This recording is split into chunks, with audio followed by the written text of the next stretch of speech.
సంవత్సరాల తరబడి ఎన్ని మందులు వాడినా మీ మోకాల నొప్పులు తగ్గట్లేదా? ప్రాణ పెయిన్ క్లినిక్ లో అత్యాధునిక చికిత్స.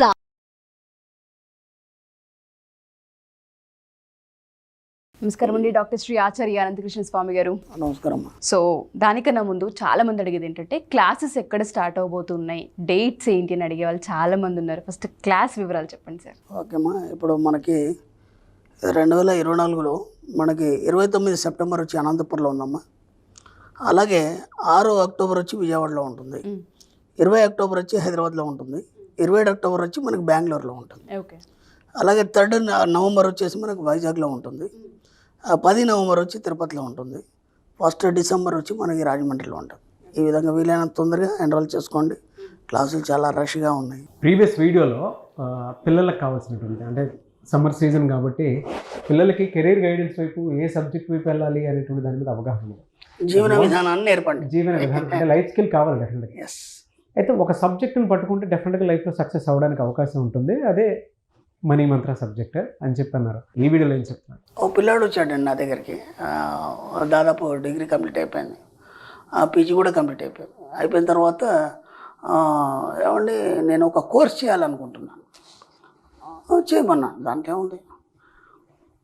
విచిత్రం ఏంటంటే ఆ కోర్స్ చేయాలని నాకు ఉంది, దానికి సంబంధించి అంతా నేను సిద్ధంగా ఉన్నాను. తర్వాత నేను జాయిన్ అయిపోయాను, ఒక 1 ఇయర్ అయిపోయింది. ఇప్పుడు ఎందుకో వేరే కోర్స్కి వెళ్ళిపోవాలనిపిస్తుంది.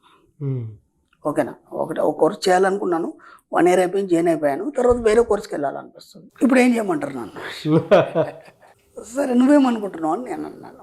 అప్పుడు ఆయన అన్నాడు ఏంటంటే, నా కొలీగ్స్ కూడా అందరూ ఏమంటున్నారంటే ఇది బాగానే ఉంటుంది, ఇది చేయమని అంటున్నారు, కానీ నాకు ఎందుకో వేరే సబ్జెక్ట్కి వెళ్ళిపోవాలనిపిస్తుంది.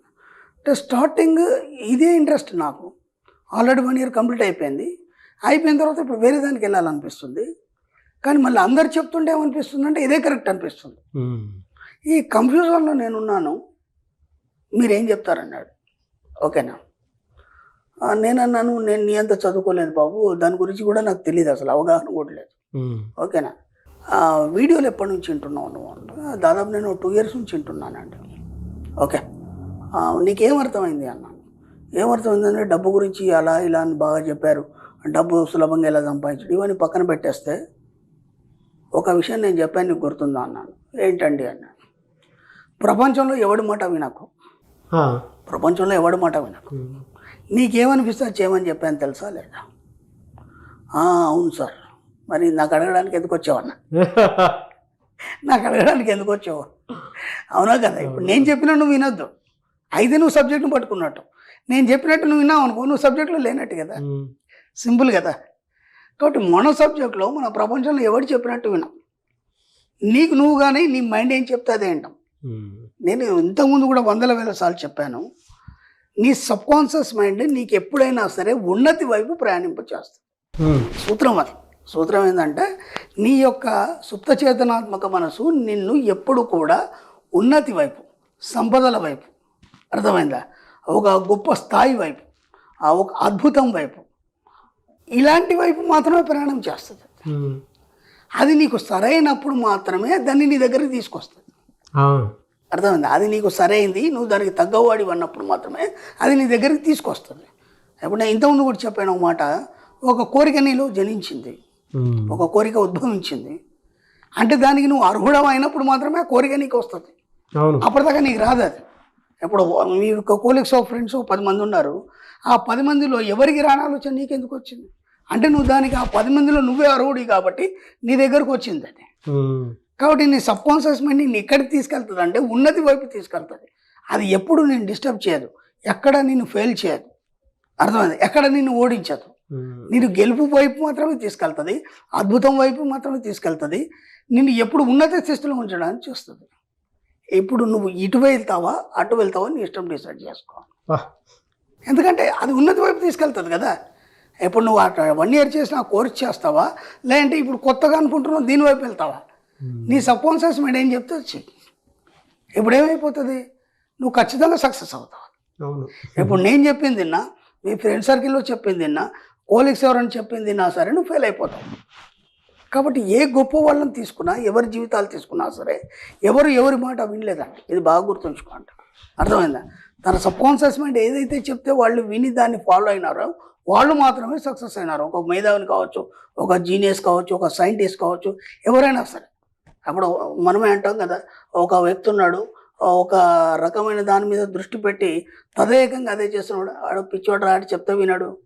మనం ఎన్నో మాట్లాడతాం, రేపు అతను సక్సెస్ అయినాక అరే వాడు అప్పుడు మనం అట్లా అనుకున్నాం, కానీ ఇంత సక్సెస్ అవుతాడని మనం ఊహించలేదు. అవును, అంటే ఎవరి మాట పట్టించుకోలేదు.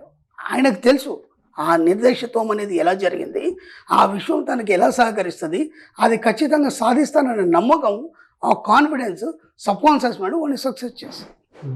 కాబట్టి నీ సుప్తచేతనాత్మక మనసు ఎప్పుడైనా నిన్ను ఉన్నతి వైపే తీసుకెళ్తుంది. కాబట్టి నువ్వు ఎక్కడ కూడా నువ్వు కన్ఫ్యూజ్ కావాల్సిన అవసరం లేదు.